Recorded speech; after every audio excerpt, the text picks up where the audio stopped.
Hey everyone, great to be with you today. I think we have a few folks still sort of streaming in to the room here, but I think we'll give it another few seconds and then I'll get things started. Yes, because people can get in the session once it's started. Great. Yeah, I hope everyone has been having a great time today. I was really impressed with the video this morning and the introduction. Yeah, it was a great job. Part of our media and communication department really nailed it with that video. Yeah, I'm always impressed. I've been part of SABF now for a couple of years, and it's I'm always blown away at the level of professionalism and organization that you all show. It's really very impressive, especially this year, given the constraints we have. So, well, it looks like we have a few folks kind of who are joining. I think I'll get started just in the interest of time. And of course, if you have any questions or comments, feel free to share them in the chat or the Q&A section, and don't be shy. So I am Daniel Leslie. I'm a managing partner at Reflexions. We are a digital innovation firm based in New York. And it's my pleasure to speak with you today about some topics that I think are particularly relevant for this year's South American Business Forum. And I think they'll become more relevant in the future. So today I want to talk about the intersection of innovation and our emerging sort of social, economic, and political reality. And this especially in light of some of the massive shifts and changes that we've been seeing over the last couple of decades. Just before I dig into this, innovation is very much at the core of the institutions that most of us are a part of, things like academia, the corporate world, and their intersection with things like medicine, pharmaceuticals, and I'll say a bit about more about that later on. Innovation is really, I see it as kind of the fuel which powers these institutions and the economy at large. It sort of propels us towards discovery, creativity, and economic growth. So the future is already here. It's just not very evenly distributed. This is from author William Gibson. It's one of my favorite quotes. You've probably heard it before. It's becoming maybe a bit of a cliche at this point. But what I like about it is it has sort of two slightly different meanings. The first meaning, and the one that he, I think, originally intended, was that early stage technologies are quite niche and are typically only narrowly available to a small number of people. And then over time, they become more broadly available and they sort of spread out. And this is certainly true with technology. But the second meaning, I think, is a little more interesting. I'm not sure this is what he meant, but the second meaning suggests that the future will be sort of characterized by inequality and inequalities that we see in the present. And I think that suggests a kind of imperative to address those inequalities as we create the future. So there are two questions I want to focus on today. The first question is, how does innovation work? And I think this is really about understanding the dynamics of innovation. Where does it come from? How is it sustained? What is its relationship with society at large? And the second question is about the future, both in sort of an abstract sense, but also as a practical matter. It's about the future that we're going to be building together and the challenges that we're likely to face. And I think these two questions are closely related. I also think the second question, when examined carefully, should be a source of some serious concern. But we'll come back to that a little bit later. So I want to present what I would say are kind of the three different perspectives on innovation and how innovation works. This has evolved over time. I don't think there's necessarily a right or wrong answer here, and I think each of these perspectives has some truth to it. The first one is what I would call the lone genius hypothesis of innovation. This is maybe the most intuitive idea about how innovation works. A smart person has a brilliant idea, they toil away, they bring it into being. I would characterize this as kind of a classical concept of innovation. It's also rooted in a kind of libertarian philosophy. Think about the savior figure of the lone genius, sort of toiling against the headwinds of entrenched interests and government bureaucracy. Now, history certainly gives us no shortage of brilliant people who've had breakthrough ideas. But I think this is ultimately a very narrow and deeply flawed concept of innovation. But we still see it today, for example, with how we hold up billionaires as sort of the saviors of society. And how that works and why that is, I think, is a really interesting question. But then we have what I would call the collaboration hypothesis. This puts the creative powers of an individual within a kind of a social framework. I would say this is a more modern view of how innovation works. The image here is of a coffee house in 15th century England. And the coffee house as an institution emerged throughout Europe in the 15th and 16th centuries as one of the little sort of engines of the Enlightenment. It helped sort of foster in the exchange of ideas. And, you know, we see periods in history where innovation really flourishes, not just because of individual genius, but because of a framework and a system that enables those ideas to build on top of each other and combine with each other. There's a sort of combinatorial quality to technology and innovation. I mean, we see this again and again. Once the preconditions of a new technology are met, there are massive leaps forward. And this is certainly due to some extent to individual genius. But I think when you view it at a systems level, it's clear that the exchange of ideas and concepts are really what enable that innovation to kind of come into being. You know, flashes of brilliance are really a function of collaboration, interaction, exchange of ideas. And innovation is really about an interexchange between people, economies, cultures. And it's a fundamentally creative force that can be sort of fostered by these frameworks. There's an interesting corollary, I think, in political philosophy. This is Karl Popper, his concept of the open society, which I've spoken about before. Outside of the context of technology, he's looking at it from the perspective of sort of a free and open society. And the foundations of a free and open society, in his perspective, are essentially kind of a metaphorical, you know, interexchange of ideas, pluralism and democratic values. So they're sort of interesting corollaries. One of the proponents of this collaboration hypothesis is Stephen Johnson. He wrote a book that is called Where Good Ideas Come From. And, you know, he has a really kind of, I think, interesting point of view on how the interexchange of ideas produces innovation and sort of technological leaps forward. You know, he likens it to the idea of ideas having sex with each other. This is his metaphor, not mine. But, you know, I think that's an interesting sort of way of looking at it. And in fact, is a little bit of a foreshadowing to the third concept of innovation. And this is what I call the inevitability hypothesis. Now, you know, this is perhaps best articulated by Kevin Kelly, who was the co-founder of Wired magazine, and where Stephen Johnson asks, what do we want from technology? Kevin Kelly flips it around. He asks, what does technology want from us?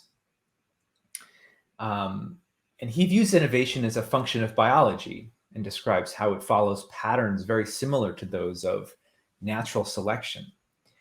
I think one of the most provocative conclusions that he draws is that innovation as a function of human ingenuity might actually be a kind of illusion. He's written about topics like this over the years. Some of his books include Out of Control, What Technology Wants, The Inevitable. These are all very good, and I encourage you to read them. But he really does view technology as sort of an extension of biology. There certainly are corollaries between how biology and innovation work. That sort of evolutionary quality, the idea of good ideas succeeding through a kind of natural selection, is certainly an analogy. But I would say he actually goes a couple of steps further from that. I think he sees innovation and technology in a sense as an extension of biology. And in fact, they are very closely related. His view is that technological innovation is sort of a force of nature that is almost using us to bring itself into the world. It's a very provocative idea. Kevin Kelly ultimately believes that the differences between biology and technology are very loosely defined, and they're really just different expressions of sort of the same fundamental forces of nature. I think another interesting conclusion from this perspective of innovation is that because innovation is essentially a force that is operating somewhat autonomously, obviously with our input and involvement, we have sort of an imperative to keep things in check. There's sort of an obligation, if you will, to try to make sure that these forces are not unleashed in ways that are contrary to an ethical society. And we've obviously seen that these forces are not totally under our control, but to some extent they can be managed, and to some extent they can't, which is kind of a scary thing. But to try to manage them requires cooperation and institutions, sometimes global institutions and sometimes local ones. And that brings us to, well, in a second, it'll bring us to our second question.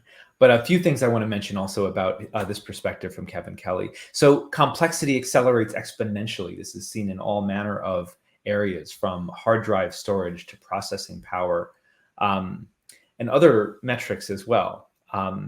Discovery happens independently and in parallel. This has happened again and again. There are a number of really interesting case studies where even simple technologies were created almost simultaneously in parts of the world that had no contact with each other whatsoever. There are other more modern examples of this, not just with things like the calculus, but also with respect to technology. Innovation has preconditions, but it's otherwise inevitable. So this idea that we should be giving someone credit for an invention is, I think, sort of called into question. Obviously, the inventor is deserving of credit, but in a sense, this view sees the invention using the inventor to bring itself into the world. And the technology is an extension of biological systems and processes. And ultimately, I think from Kelly's perspective, will lead to sort of a future version of biology where the two have sort of merged together.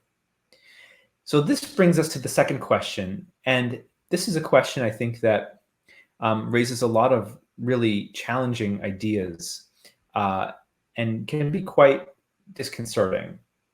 How will innovation influence the 20th century? We are really at a crossroads, I would say, of one of the most fascinating and terrifying periods of history. We see this in terms of the potential that's raised by the technologies that we've been witness to, in terms of transforming the world, making things more affordable, giving access to modern healthcare, and connecting us in ways that we had never imagined. But of course, there is a darker side. And I think it's important to understand the implications of not just the technologies themselves, but the capitalist system that has given them the opportunity to flourish. So I want to take a step back and think about the 20th century. 20th century was obviously a complex, multifaceted period of time. But a couple of the really dominant events of the 20th century were about conflict. Global military conflicts and the Cold War were sort of hallmarks of the 20th century. And these were struggles for various and between various ideologies about political power, territory, resources. And so if you look at the framework of the 20th century, where in the first half there were global world wars, and in the second half, a Cold War, and of course, a lot in between. What is the legacy of that? Well, one of the legacies of the 20th century is the creation of a new kind of innovation. It became sort of the nursery of future institutions. Some of these institutions were actually created directly in response to World War II. Others were more of a secondary effect of some of those conflicts. But many of the things we take for granted have only really existed for the last 70 or 75 years. Things like the United Nations, European Union, which is even newer than that, the emergence of the modern financial system, regulatory frameworks, and even modern democratic norms. Many of these can be attributed to conflicts from the 20th century and their legacy. An interesting example of this, I think, are privacy laws. There's a difference in how privacy laws work in a country like the United Kingdom and a country like Germany, where in the United Kingdom, there is an embrace, or at least a tolerance, of things like surveillance, the CCTV cameras you see all over London. You would never see that in Germany. And part of the reason is because of the privacy rules and regulations that exist in Germany and some of the other European countries, which were directly a result of their experience with surveillance states after World War II and authoritarian regimes, which England never quite had the same experience with. So you see how the legacy of the 20th century has led to some of the differences in the 21st century. But I think the 21st century probably won't be as much defined by global conflict in the same way the 20th century was. But I think there's a different kind of struggle happening. And I think we're seeing the early stages of it. And I think it's about what's often called information warfare. I would think of it rather as influence warfare, sort of a struggle for control of how the world should be perceived. And this is something that is, I think we're only starting to really understand how this works exactly, but really defining the narrative of reality. This comes from the 20th century too. The modern incarnation of advertising, public relations, marketing, all of these industries are really directly a result of sort of the mass media of the 20th century and its ability to shape public opinion, both for the interests of private capital, but also for political points of view.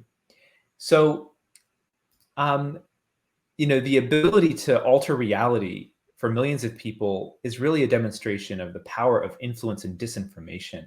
We're seeing that play out in front of us. It's one of the most interesting and also terrifying things that has come out of the last 20 years, especially with the emergence of social media, which we'll talk about in a moment. So taking a step back, over the last 20 years in the 21st century, we've seen a few trends that I think are related and a source of some concern. This has been written about, of course, endlessly by many people, but I think to put them here together is worth reviewing to give some context for where we might be going.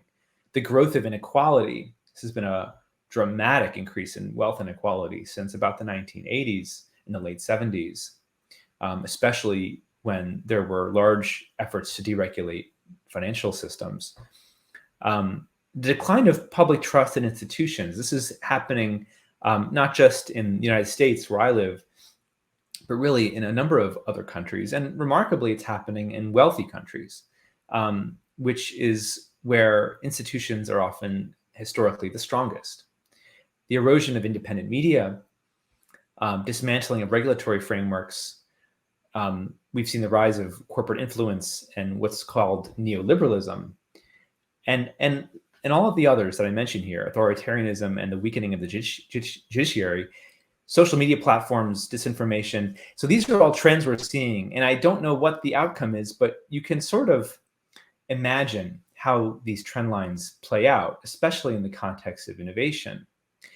There is always a kind of tension between the status quo, that is to say, existing power structures and regulatory frameworks, and disruptive technologies. So we're faced with what is going to be, I think, a really interesting sort of real world experiment. What happens when innovation and technology is growing, accelerating, but without those guardrails of public institutions? Well, I think one of the things we're going to see in our lifetimes is the answer to that question. This experiment is going to play out in front of us, and we're going to find out. This is, by the way, the plot line of almost every Black Mirror episode. Basically, they are these mini capitalist techno utopias, dystopias, without strong institutions or oversight. It's literally the plot line of almost every episode. So, not to be too dark, but keep that in mind. So, a quick survey of some of these disruptive technologies and innovations and the challenges that they present. Autonomous vehicles.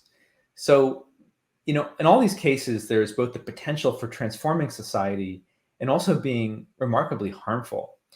Autonomous vehicles are really interesting. It's actually been, I think we're starting to realize this is maybe a harder problem than we thought. Some of the bigger companies that have invested in autonomous vehicles have actually disbanded their units and essentially given up. Others are doubling down.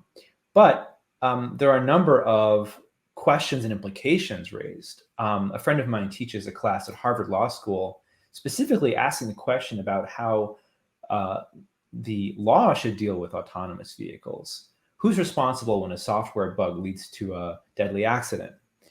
And there are all kinds of scenarios we can imagine where these sorts of technologies are not really fully understood in how the law and current frameworks apply to them.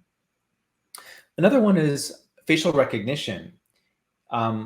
Enormous opportunities for convenience in daily life, for safety, but also for surveillance. I think this is one of the best examples of how authoritarianism, without strong regulatory oversight and strong democratic institutions, could dramatically transform society. We see this in some countries where facial recognition is actually used to send people tickets for jaywalking. It sounds like a Black Mirror episode, but it's happening. So this is an example of where, we haven't caught up yet to the technology, and it's starting to really influence the world. I would say that is actually a little different from what's often called strong AI.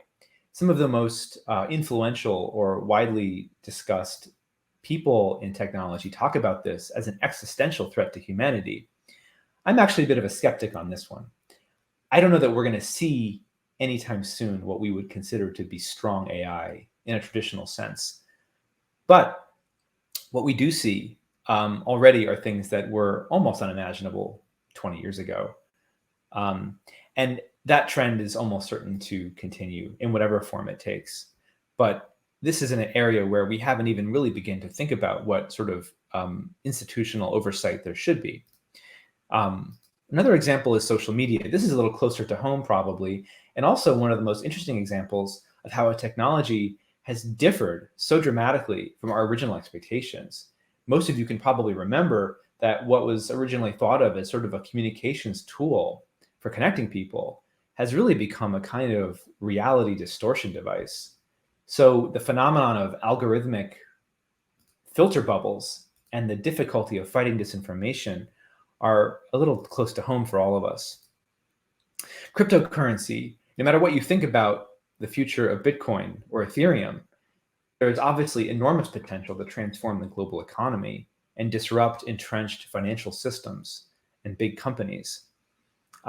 This is an area where I think you have people on both sides of the issue who have strong points of view that cryptocurrency is really just maybe a kind of a scam, or it's not as credible as a technology or practical or useful as a technology as it promises to be, and that it's largely a form of speculation. You have other people who are investing billions of dollars in systems and initiatives based on blockchain and cryptocurrencies, and have obviously made a financial commitment and believe that it will transform the world. How this shakes out, I actually think, is one of the questions that's really hard to discern right now. And I think the next 5 or 10 years will give us some insight. Another one is life sciences. And this is one of the most fascinating examples that has touched our lives over the last year and a half. we've all seen some of the most remarkable forms of medical innovation unfold with the creation of the COVID-19 vaccines. But for anyone who's watched this process unfold, it's hard not to notice that this story has provided a kind of troubling reflection of ourselves, our values, and our competing interests as a global society, where those values overlap and where they diverge. By any standard, the vaccines for COVID-19 and some of the mRNA vaccines that are on the horizon for all manner of healthcare issues so far have exceeded all expectations of success. They are an achievement of modern science. I think the COVID-19 vaccine creation and its successful outcome will be one of the great successes of life sciences in our lifetime. And yet, we observe the sort of bewildering and grotesque phenomenon of vaccine disinformation, where especially, again, in some of the most, in some of the wealthiest countries and most privileged countries in the world, people who are almost unthinkably fortunate to have access to such a discovery refuse to take it, while poorer nations suffer. So this is becoming both a story of inequality and also the power of social media to influence society and public health in really impactful ways.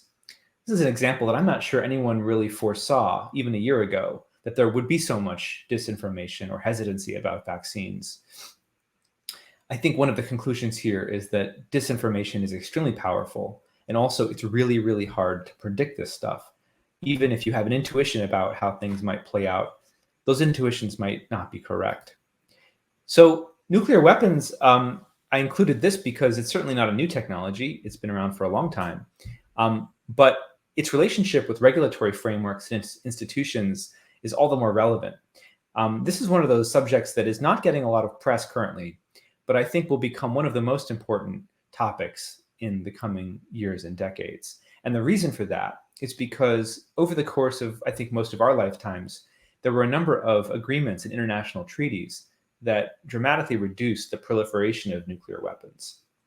Granted, there were still thousands of warheads in the US and in the former Soviet Union, but the agreements were there to prevent proliferation and to gradually, over time, reduce the number of weapons. Now, we're starting to see a very troubling trend. Not only are those international agreements, one of those institutions we've taken for granted probably for now for a couple of decades, are being dismantled, but because they're being dismantled, it has a secondary and sort of amplifying effect. Other countries see the dismantling of those agreements and feel the need to compete. We are on the cusp, I think, of a new sort of nuclear arms race because of the erosion of those institutions and those agreements. So that's something that I don't think is quite on the radar just yet. It's probably not as something you wouldn't see on Black Mirror per se, but it's something that we should absolutely keep in mind. One of the thinkers that I follow is Noam Chomsky. Some of you may know him. He has recently spoken about what he sees as sort of three existential threats of the 21st century. Nuclear annihilation is first on his list. And I think for those reasons that I mentioned, the dismantling of essentially the legacies of the Cold War, just like the legacies of the 20th century led to the establishment of international bilateral agreements of cooperation, the legacy of the Cold War led to nuclear arms proliferation treaties, and those are being dismantled. The climate catastrophe is something that is obviously unfolding before our eyes, and Chomsky sees as another existential threat. And finally, what he describes as the neoliberal destruction of the social contract, which I think is sort of an umbrella term. He sees this as, essentially the dismantling of those institutions that I mentioned and the weakening of public trust in them. I think it's also worth mentioning this really interesting study that came out in 1972.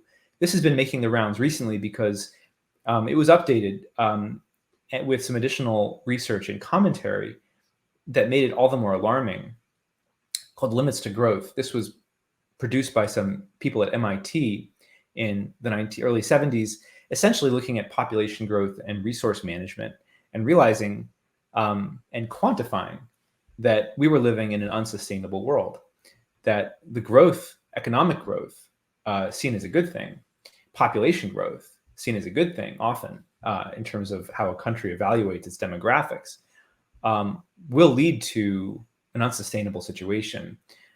This is not news to anyone, but in the 1970s, this was a very controversial point of view. And that in our lifetimes, almost certainly, we will see dramatic changes as a result of these trends.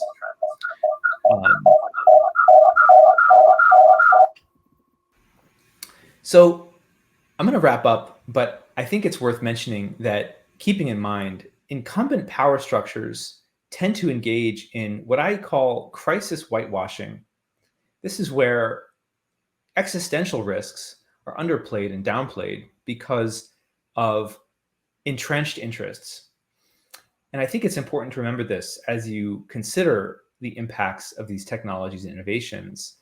Modern capitalism is the source of so many of these crises, and entrenched corporate interests stand to lose the most if fundamental changes are implemented.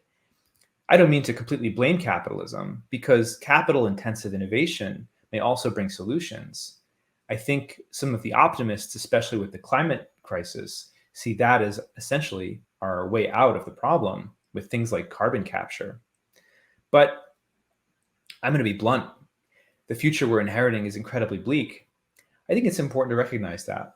I don't think that whitewashing these crises is going to help anyone, and certainly not ourselves or our descendants. We are, after all, the heirs of this world and the architects of its future.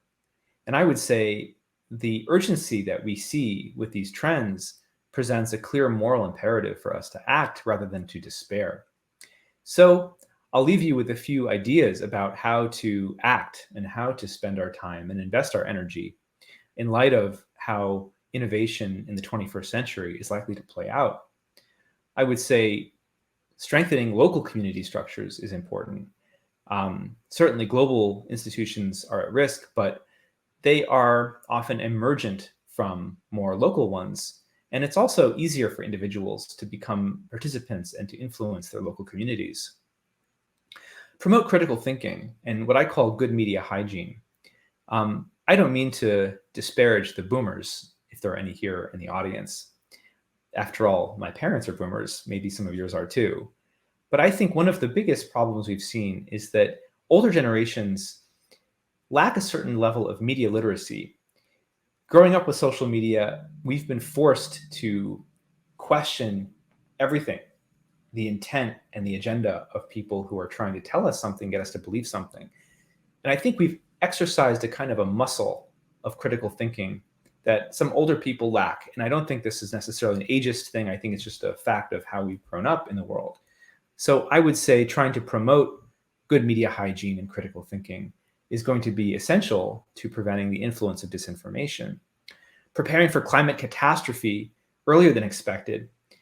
I follow this pretty closely, and a repeating theme in the world of climate science is the discovery that things are changing faster than we expected. And that is a trend worth noticing, because a lot of these trends are compounding, and they end up creating feedback loops that are really unpredictable and worth keeping our eye on. And I think remember that ultimately capital and technology in their current form are using us to further their own goals. And I think having some degree of individual agency and essentially taking back control where we can is probably the most important thing we can do. That's the end of my talk, and I thank you very much. And so I appreciate that. I know we're coming up on time. So if anyone did have any comments or questions, I would be more than welcome to take them.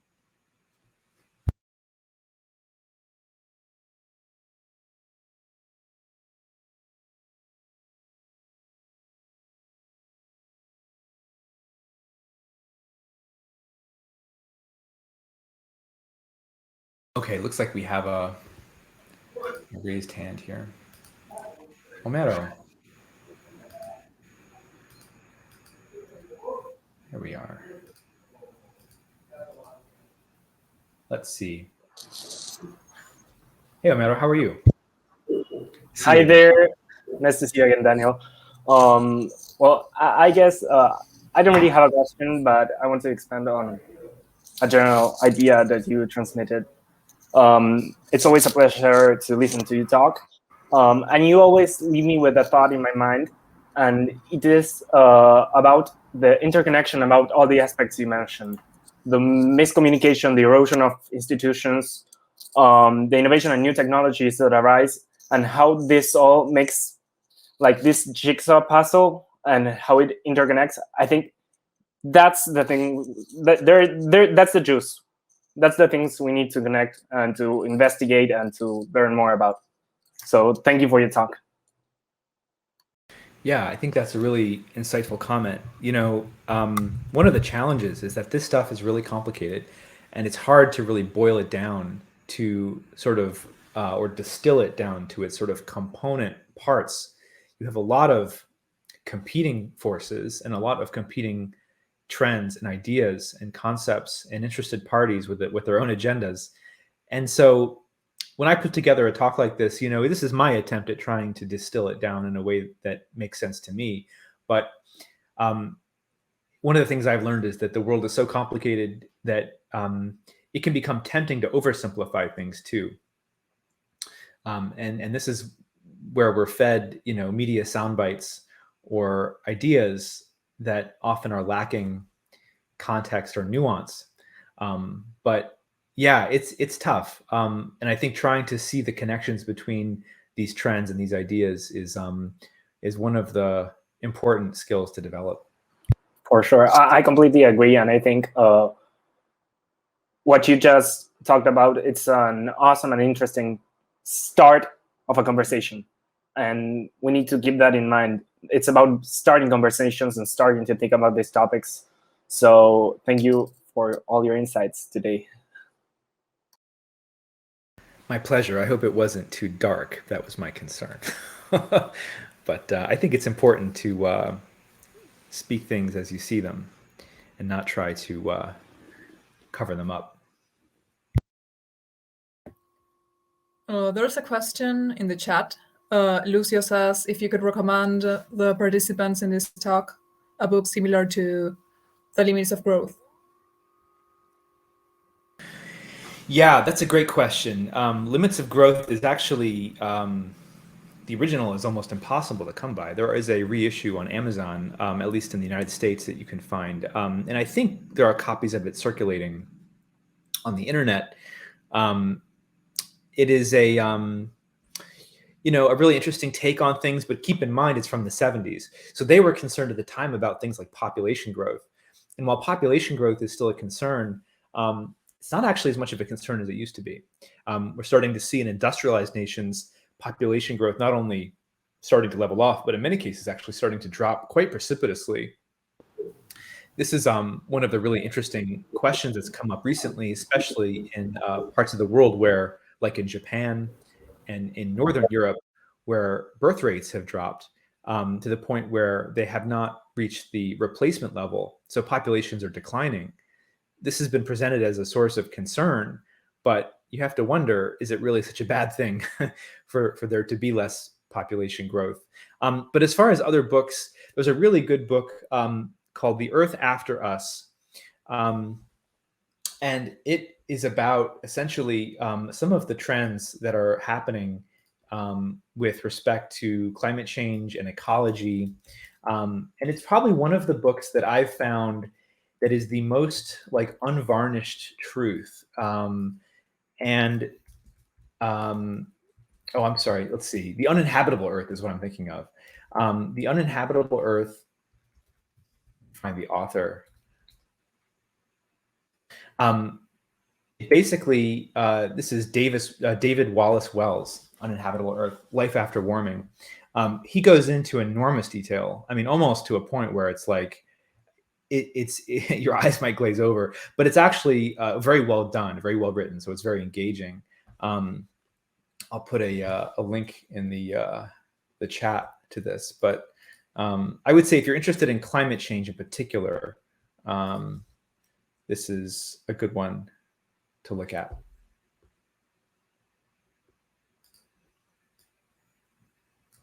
Let's see, we had a raised hand. Yes, there's another incoming question. Okay.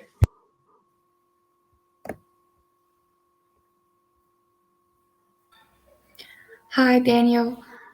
My question's about, we all know the dangers of climate change, but if you think that there is a way out of this, a way to save the world through technology? Yeah, this is one of the most controversial questions in climate science. Economists have a really interesting way of viewing the world, which is through historical data. And historically, technology has been something of a savior, especially in life sciences. I mean, it's almost unimaginable to us how dangerous the world was in terms of the potential to die from the most basic of infections, even a couple of generations ago. But those stories don't always translate. And this is really something that I think does not have a clear answer. Some of the proposed solutions to carbon in the atmosphere have been to capture the carbon. There have been proposals to perform things like cloud seeding to essentially reduce the amount of sunlight that produces greenhouse warming. I think that sounds like the premise of a bad science fiction movie, personally. I'm a bit of a skeptic on this stuff. I actually think that there probably won't be a technological solution, certainly not fast enough to deal with the scale of the problem. And so that can be a little scary, but I think the takeaway is to prepare for scenarios that are maybe, disturbing, where there probably will be substantial sea level rises. There probably will be massive migrations of populations, and there probably will be transformations of the climate. And it won't necessarily all be bad. That's one of the really interesting things too, is that where you're going to have sea level rises throughout much of the densely populated world, say in Southeast Asia, you're also going to have the opening up of Arctic sea crossings, and you're going to have new farmland in the tundra. Now, I'm not sure how comforting that is, but it certainly makes the point that things are sometimes a little more complicated than we might feel. So one other thing I'll mention, this is related to technological solutions and disinformation. There's a really great anecdote about in the late period of the Soviet Union, there was an outbreak of diphtheria. This is something we don't really ever hear about. Most people are vaccinated for diphtheria when they're an infant. And the vaccine that was provided for diphtheria was largely shunned by the population. And the reason was because there was, at that point in time, in the late period of the Soviet Union, such a cynicism of the government, such a distrust of the government, that even though this was a life-saving vaccine, thousands of people ended up dying because they didn't take it, because they didn't trust the Soviet government. And that, to me, and in fact, that was a precursor to the collapse of the Soviet Union, one of the precursors. And so you can certainly draw an interesting analogy to at least the United States or other industrialized countries, where that level of distrust really has it has a feature where it sort of erodes the foundations of a society. So whether there's any correlation there to our present circumstances, I don't know, but I thought it was an interesting little story from the late Soviet period.